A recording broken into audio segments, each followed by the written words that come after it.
जो गेल्या अनेक वर्षापासून या ठिकाणी गोगेन फाउंडेशन आणि डॉक्टर असोसिएशन तसेच सर्व धर्म आपत्कालीन संस्था इंजिनियर असोसिएशन यांच्याकडून जो पाणी प्रदूषित होऊ नये त्याचबरोबर गणपती विसर्जन चांगल्या पद्धतीने व्हावं, कोणतीही जीवित हानी होऊ नये यासाठी जो उपक्रम चालू आहे त्याबद्दल सर्व टीमचे मी या ठिकाणी अभिनंदन करतो।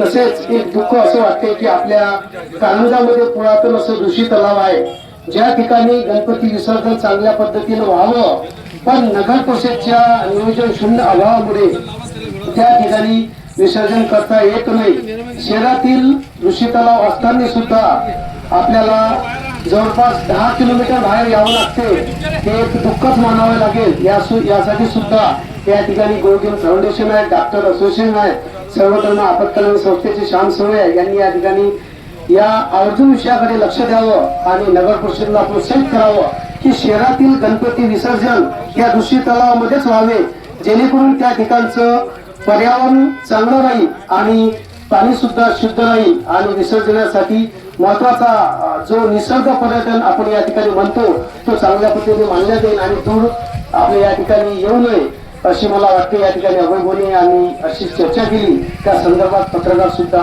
कोणी पावलं उचलतील अशी मी या ठिकाणी विनंती करतो। धन्यवाद।